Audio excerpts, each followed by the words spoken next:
आदाब, नमस्कार, अस्सलाम वालेकुम नाज़रीन। मैं हूं पल-पल न्यूज़ से आप लोगों के साथ नदीम अकरम।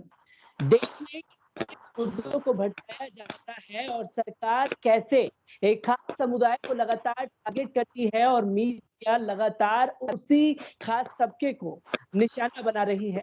मैं बात कर रहा हूँ तब्लीगी जमात को लेकर के जिस तरीके का विवाद सरकार ने बनाया और तब्लीगी जमात से जुड़े एडवोकेट शाहिद अली साहब हमारे साथ इस वक्त लाइन पर मौजूद हैं।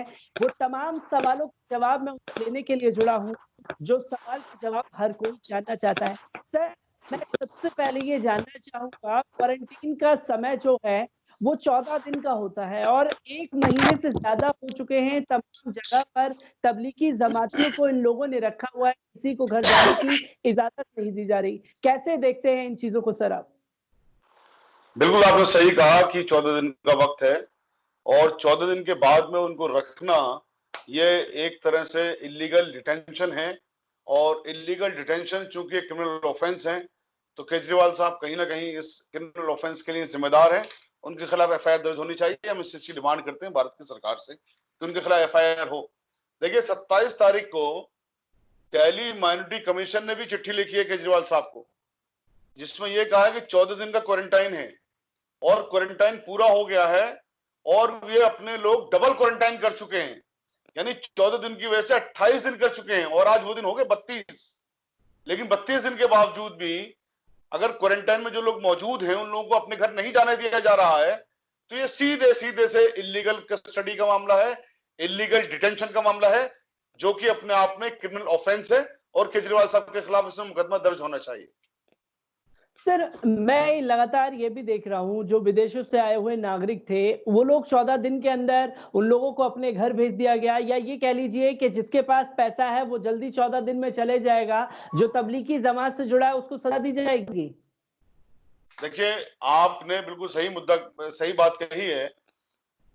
सुल्तानपुरी, अकेले सुल्तानपुरी में जो क्वारंटाइन सेंटर है वहां पर तकरीबन 750 जमाती हैं, जिसमें बहुत सारे लोग विदेशी हैं, यानी कि तमाम जो विदेशी मुल्क हैं, चाहे वो आपके श्रीलंका हो या फिजी हो या ब्राजील हो, जिस तरह के भी मुल्क हैं दुनिया के अंदर तकरीबन सारे लोग वहां के हैं। उन लोग की रिपोर्ट, दो तरह के लोग वहां पर मौजूद हैं, या तो उनकी रिपोर्ट लगातार नेगेटिव आई है, यानी उनको कोरोना वायरस बीमारी कभी नहीं हुई, उनके तो हो गए 32 दिन और 31 दिन। कुछ लोग ऐसे हैं जिनको कोरोना वायरस पॉजिटिव था, अल्हम्दुलिल्लाह उनका कोरोना वायरस अब नेगेटिव हो गया। नेगेटिव होने के बाद में उनके 14 दिन भी पूरे हो गए क्वारंटाइन के, उन्होंने अपना प्लाज्मा भी दे दिया, फिर भी उनको घर जाने की इजाजत नहीं दी गई है, उनको वहां से नहीं छोड़ा जा रहा है। मैं आपके माध्यम से आपको सिर्फ एक चीज, भारत के लोगों को, जो भी आपके दर्शक हैं, उनको मैं एक चीज बताना चाहता हूं। देखिए तकरीबन ऐसा ही काम केजरीवाल साहब ने किया था पिछले महीने 25 मार्च को, जब मरकज के लोगों ने एप्लीकेशन दी एसडीएम साहब को कि साहब हमें घर जाने की इजाजत दे दीजिए, कर्फ्यू पास दे दीजिए, नहीं दिए थे। एसडीएम साहब ने कहा डीएम साहब देंगे, डीएम साहब ने कहा कि सरकार देगी।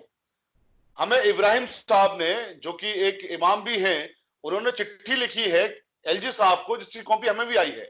उस चिट्ठी में यह लिखा है कि वो लोग कह रहे हैं एसडीएम साहब से कि साहब टाइम हमारा पूरा हो गया, हमें जाने दीजिए। एसडीएम साहब यहां भी वही कह रहे हैं, डीएम साहब इस पर फैसला लेंगे, और डीएम साहब इस बार भी वही कह रहे हैं कि इसमें सरकार फैसला लेगी।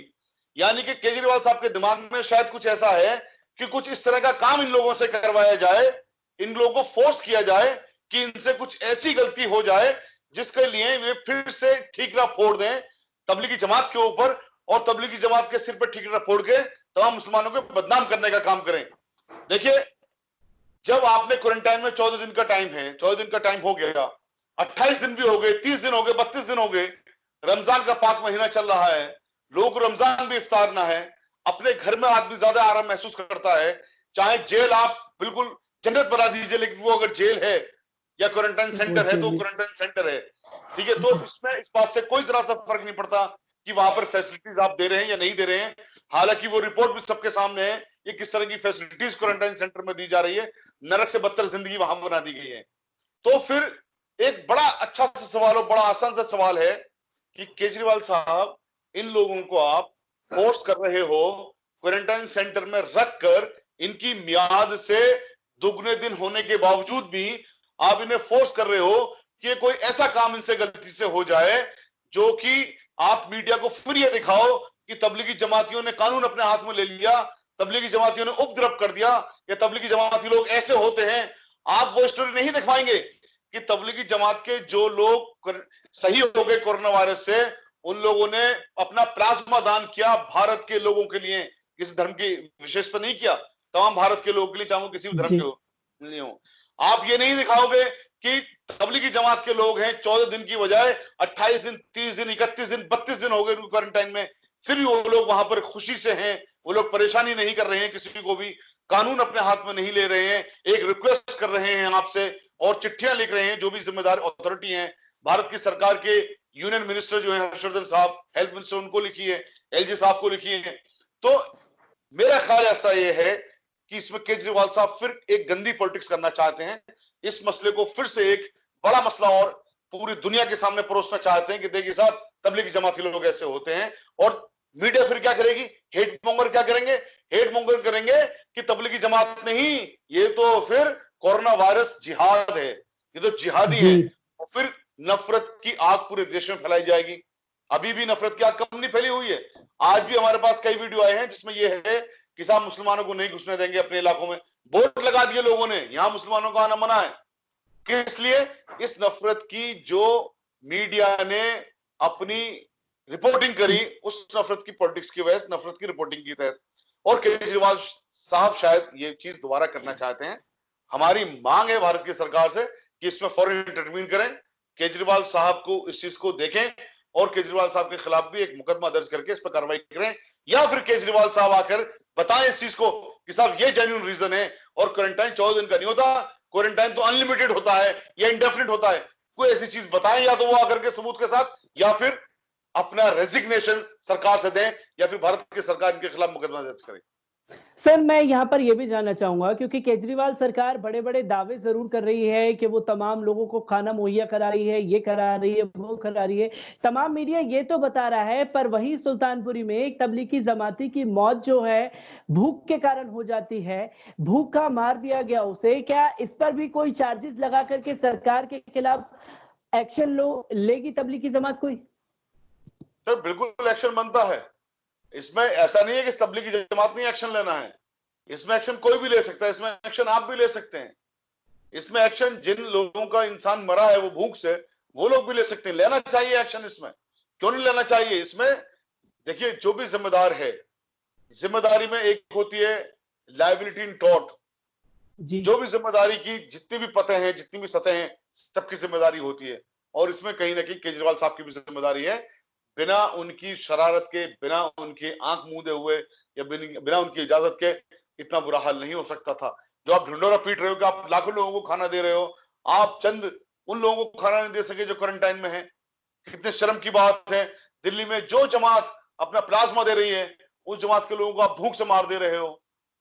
केजरीवाल साहब, इस मुल्क का कानून इंशाल्लाह आपको छोड़ेगा नहीं, आपके खिलाफ जरूर एक्शन होगा। सर मैं एक आखिरी सवाल आपसे लेना चाहूंगा यहाँ पर, क्योंकि 2 दिन पहले जिस तरीके से बयान दिया जफरुल इस्लाम साहब ने, एक ट्वीट किया और ट्वीट के बाद पूरी मीडिया ने हंगामा मचा दिया, क्योंकि हालांकि जफरुल इस्लाम साहब को शिकार बनाया गया। बीते 1 महीने से जब हमने लास्ट टाइम भी आपसे बात की थी, तो अरब कंट्रीज, खाड़ी देश लगातार इस्लामोफोबिया इन इंडिया का जिक्र कर रहे हैं। तबलीगी जमात को निशाना बना करके जो है केंद्र और राज्य सरकार पूरी तरीके से घिर चुकी है चारों तरफ से। देखिए इसमें आपको एक चीज को समझना होगा, ये जो सांप्रदायिक पॉलिटिक्स चल रही है और सांप्रदायिक जो रिपोर्टिंग कर रहे हैं मीडिया हाउसेस, ये सारे का सारा वो खेल है पूरे का पूरा। जफरुल इस्लाम साहब ने अपने टेन्यूर में, 3 साल का टेन्यूर है, जुलाई में उनका खत्म होने जा रहा है, अपने टेन्यूर में जो काम किए हैं उससे ये जो सांप्रदायिक मीडिया है, सांप्रदायिक लोग हैं, हेट मॉन्गर्स हैं, उनको बहुत तकलीफ है। और उन्होंने काम क्या किया, मैं आपको चंद काम उनके से बताने जा रहा हूं, क्योंकि इस बात का जवाब देने के लिए बताना बहुत जरूरी है।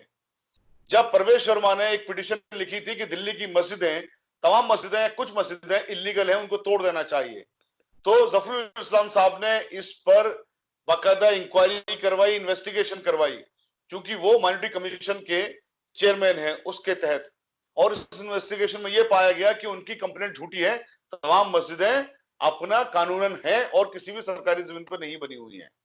तो यहां पर हेट मॉन्गर्स को मुंह की खानी पड़ी, हेट मॉन्गर्स को बहुत ज्यादा तकलीफ उनके पेट में उस दिन से हुई। दूसरी चीज आपको याद होगा कि दिल्ली में एक जगह है खिड़की मस्जिद, खिड़की मस्जिद में तकरीबन 50,000 लोग एक साथ नमाज पढ़ सकते हैं। खिड़की मस्जिद की पिटीशन हमने ऑनरेबल हाईकोर्ट के अंदर डाली थी वहां पर नमाज पढ़वाने की इजाजत के लिए, क्योंकि जो कानून है पुरातत्व का, जो कानून है आर्कियोलॉजिकल सर्वे ऑफ इंडिया का, उसकी दफा 13 में ये लिखा हुआ है कि जो मस्जिदें हैं उसके करैक्टर को चेंज नहीं कर सकते, वहां नमाज ही पढ़ी जाएंगी। बहरहाल ये एक अलग इशू है।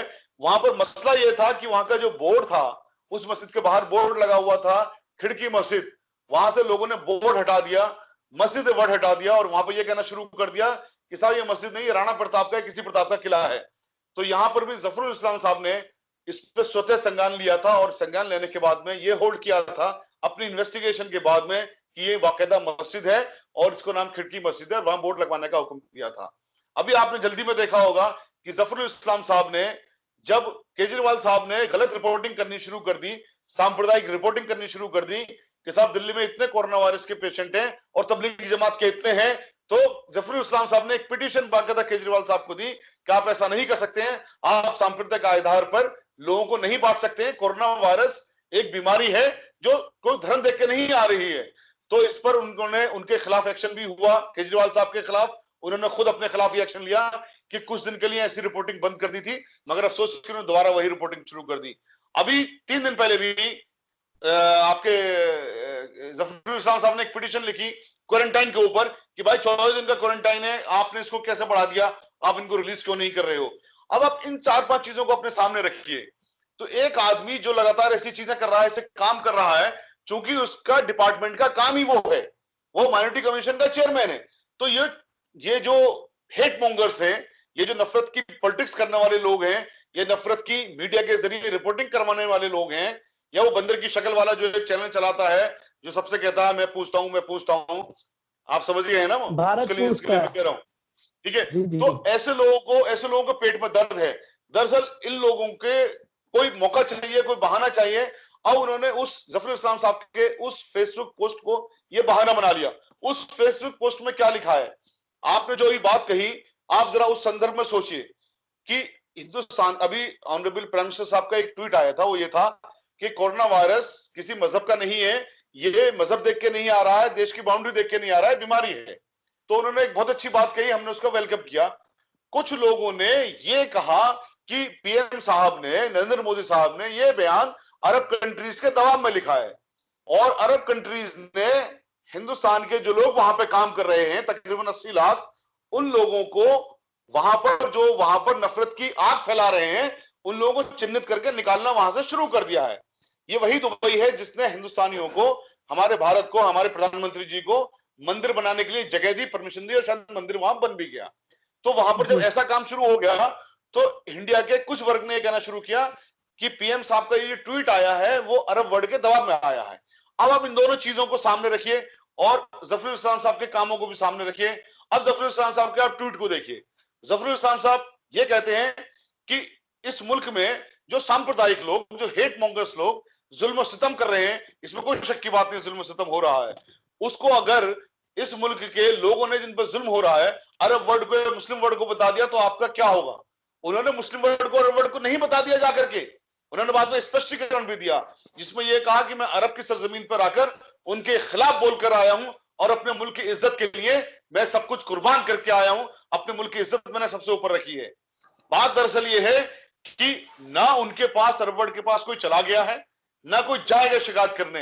अरे भाई, हम बात कहते हैं, हमारा, मैं जो कहता हूं शाहिद अली, एक बात लगातार मैं कहता हूं, आपके माध्यम से मैंने कहा है, हमारे देश का संविधान और हमारे देश का कानून बहुत प्यारा है, बहुत ताकतवर है, इसको पहचानिए। आपको कहीं जाने की जरूरत नहीं है, आपको सारा समाधान यही हो जाएगा। कुछ 1-2 जजमेंट अगर लोगों ने, जजों ने किसी तरह से गलत कर भी दिए तो आप यकीन रखिए कि 1-2 जजमेंट से पूरी दुनिया खत्म नहीं हो जाती है। अच्छे जजेस भी हैं, अच्छे लोग भी हैं और फैसला करने वाले लोग भी हैं। आप सिर्फ सच का साथ देते रहिए, सच आज या कल जीत ही जाएगा, इसमें कोई शक की बात नहीं है। तो इसमें इस संदर्भ में आप इसको देखें। लेकिन चूंकि जो हेट मॉन्गर्स हैं और जो ये वाला मीडिया, उसको मौका चाहिए था। भाई जफरुल इस्लाम साहब ने जाके कंप्लेंट तो नहीं कर दी, कंप्लेंट करते तो हम भी जफरुल इस्लाम साहब के साथ नहीं होते, किसी हालत में नहीं होते। लेकिन जफरुल इस्लाम साहब को तो एक मौका उनको चाहिए, एक मौका उन्होंने तलाश लिया, इसलिए उसको बहाना बनाया जा रहा है। हम बात ये करते हैं इस मुल्क के लोगों से कि आप ये जो बहाना, ये निशाना जफरुल इस्लाम साहब पे नहीं है, ये हर उस हिंदुस्तानी मुसलमान पर है, जो यह हिंदुस्तानी हिंदू पर भी है, जो भी आपकी आवाज उठाता है, जो भी आपकी आवाज उठाता है। इसलिए आप ऐसे लोगों को पहचानिए और अपने हीरो, जो आपके हीरो हैं, जो आपकी आवाज उठाते हैं, उनके साथ कंधे से कंधा मिला के खड़े हो जाइए। उनसे आगे जहां वो खड़े हैं अपने सीने लेके खड़े हो जाइए। आप कहिए कि पहला बार आपके ऊपर होगा तो उनके ऊपर आप कुछ होने देंगे, आंच आने देंगे। इसलिए हम ये बात आपसे कहते हैं, आपके माध्यम से भी कहते हैं। कल भी हमने कहा था कि अपने हीरो को हम लोगों को पहचानने की जरूरत है, उनके साथ में खड़े होने की जरूरत है। ये सिर्फ एक बहाना बनाया जा रहा है कि जफरुल इस्लाम साहब ने ऐसा कह दिया है। ये बहाना किस लिए बनाया जा रहा है मैंने साफ तौर से बता दिया है। इसलिए सब पूरे मुल्क के लोगों को इसमें आगे आना चाहिए और उनके साथ में खड़े होना चाहिए।